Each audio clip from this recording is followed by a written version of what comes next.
എല്ലാവർക്കും നമസ്കാരം. ഇന്ന് വളരെ ഇൻട്രസ്റ്റിംഗ് ആയിട്ടുള്ള ഒരു ടോപ്പിക്കാണ് ഡിസ്കസ് ചെയ്യുന്നത്. പഠനത്തിന് അത്യാവശ്യമായ ഐറ്റംസ്.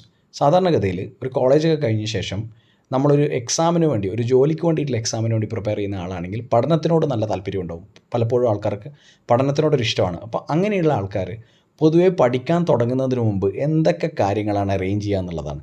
പലർക്കും പല ടേസ്റ്റാണ്. പക്ഷേ ഒന്ന് പഠിത്തം കിക്ക് സ്റ്റാർട്ട് ചെയ്യാനും ആ മൂഡൊന്ന് സെറ്റ് ആവാനും വേണ്ടി എന്തൊക്കെ കാര്യങ്ങളാണ് നമ്മൾ ഇപ്പോൾ PSC പോലെ ഒരു പരീക്ഷയ്ക്ക് പഠിക്കുന്ന സമയത്ത് നമ്മൾ പുസ്തകത്തിനോട് നമുക്ക് ഇഷ്ടമായിരിക്കും, അതുപോലെ തന്നെ മറ്റ് പല അതുമായി ബന്ധപ്പെട്ട കാര്യങ്ങളോട് നമുക്കൊരു ഇഷ്ടം തോന്നും. അപ്പോൾ അങ്ങനെയുള്ള കാര്യങ്ങൾ അറേഞ്ച് ചെയ്തിട്ട് പഠിക്കുന്നത് എല്ലായ്പ്പോഴും പല ആൾക്കാരുടെ ഒരു സ്വഭാവമാണ്. അപ്പോൾ എന്തൊക്കെ ഐറ്റംസാണ് നമ്മൾ അങ്ങനെ അറേഞ്ച് ചെയ്ത് ആ പഠനത്തിൻ്റെ മൂഡിലേക്ക് നമ്മളെ എത്തിക്കുന്നത് എന്നുള്ളത് ഓരോന്നായി. അതിൽ ആദ്യത്തേതെന്ന് പറയുന്നത് ഇഷ്ടപ്പെട്ട പെന്ന്, ഇഷ്ടമുള്ള എത്ര വാങ്ങുക എന്നുള്ളതാണ്. ഇപ്പോൾ പലപ്പോഴും പല ഷോപ്പുകളിലും പോയി കഴിഞ്ഞാൽ നമുക്ക് നമ്മുടെ ഇഷ്ടമുള്ള സാധനം തന്നെ, ഇഷ്ടമുള്ള പെന്ന് തന്നെ വേണം. അപ്പോൾ ആ പെന്നില്ലെങ്കിൽ നമുക്ക് പഠിക്കാനൊരു ബുദ്ധിമുട്ടാണ്.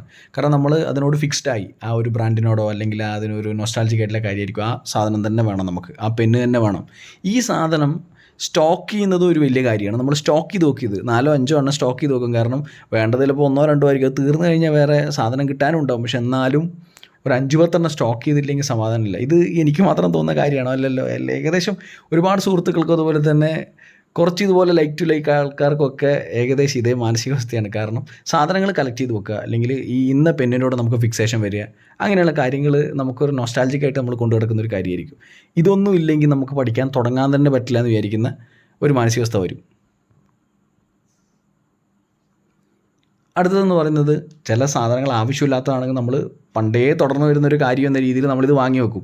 ഇപ്പോൾ റൂളറാണെങ്കിലും പെൻസിലാണെങ്കിലും ഇത് വരക്കാനോ അല്ലെങ്കിൽ എന്താ പറയുക ചിത്രം വരക്കാനോ ഒന്നും ഉണ്ടായില്ലെങ്കിലും നമുക്കിതൊക്കെ ഭയങ്കര നിർബന്ധമാണ്.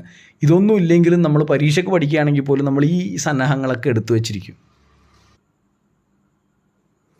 അടുത്തതെന്ന് പറഞ്ഞാൽ ഈ കളർ പെൻസിലൊക്കെയാണ്. കളർ പെൻസിൽ അല്ലെങ്കിൽ സ്കെച്ച് പെൻസൊക്കെ എന്താ ഹെഡിങ്ങും മറ്റു കാര്യങ്ങളൊക്കെ എഴുതണമെങ്കിൽ എന്താ സ്കെച്ച് പെന്ന് പറ്റിയാലേ പറ്റുള്ളൂ. അതായത് സ്കെച്ച് പെൻ ഉണ്ടെങ്കിലേ പറ്റുള്ളൂ. അതായത് ഈ സ്കെച്ച് പെൻ എഴുതി നമ്മൾ എന്താ പറയുക കളർഫുള്ളാക്കി നമുക്ക് അണ്ടർലൈൻ ചെയ്ത് ചില ടെക്സ്റ്റിലൊക്കെ അണ്ടർലൈൻ ചെയ്യണമെങ്കിൽ കളർ ഒന്നിക്ക് ഹൈലൈറ്റർ വേണം, അല്ലെങ്കിൽ സ്കെച്ച് പെൻ വേണം.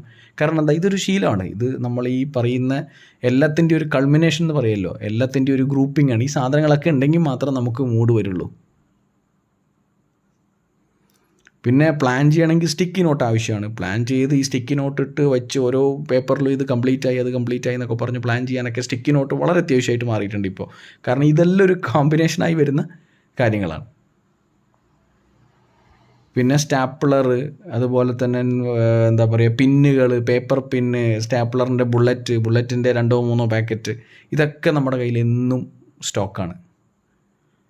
ഇതൊക്കെ കഴിഞ്ഞിട്ടാണ് നമ്മൾ ഏറ്റവും ഇമ്പോർട്ടൻ്റ് ആയിട്ടുള്ള കാര്യം എന്ന് പറയുന്നത് ഒരു അലമാര നിറയെ പുസ്തകങ്ങൾ. നമുക്ക് പുസ്തകങ്ങൾ പുതിയ ഗൈഡ് വന്നു കഴിഞ്ഞാൽ അത് വാങ്ങണം, അല്ലെങ്കിൽ എന്ത് മാർക്കറ്റിൽ എന്ത് വന്നാലും ശരി പുസ്തകങ്ങളോട് നമുക്ക് ഭയങ്കര ക്രേസാണ്. അപ്പോൾ ഈ സാധനങ്ങൾ വാങ്ങുക, അത് പുതിയ ബുക്കുകൾ വാങ്ങുക, പുതിയ നോട്ട്ബുക്കുകൾ വാങ്ങുക, ഇതൊക്കെ കണ്ട അലമാരയൊക്കെ കണ്ട് നിറഞ്ഞ അലമാരകൾ കണ്ടാൽ മാത്രം നമുക്ക് സമാധാനമുള്ള എൻ്റെ കയ്യിൽ ഇത്രയും സാധനങ്ങളുണ്ട് എന്ന് നോക്കിയാൽ മാത്രമേ നമുക്ക് പഠിക്കാനൊരു ടെൻഡൻസി വരുള്ളൂ. ഇതെല്ലാം ഉണ്ടായാലും നമുക്ക് ആ മൂഡ് ഉണ്ടാവണം. നമ്മൾ നല്ല പീസ്ഫുള്ളായിട്ടുള്ള മൂഡാണെങ്കിൽ, നമുക്ക് ഭയങ്കര കൺവീനിയൻ്റ് ആയിട്ടുള്ള മൂഡാണെങ്കിൽ മാത്രമേ നമ്മൾ തുടങ്ങുള്ളൂ. ഇങ്ങനെയുള്ളവർ എത്ര പേരുണ്ടെന്ന് എനിക്കറിയില്ല. എന്തായാലും ഉണ്ടെങ്കിൽ കമൻറ്റ് ബോക്സിൽ പറയുക. ഇത് ഞാൻ കണ്ട കുറച്ച് സുഹൃത്തുക്കളുടെയും എക്സ്പീരിയൻസ് വെച്ച് ഞാൻ പറയുന്നതാണ്. നിങ്ങൾക്കും ഇതിലേതെങ്കിലും ഒന്ന് റിലേറ്റ് ചെയ്യാൻ തോന്നിക്കഴിഞ്ഞാൽ കമൻറ്റ് ചെയ്യാം. Bye, take care.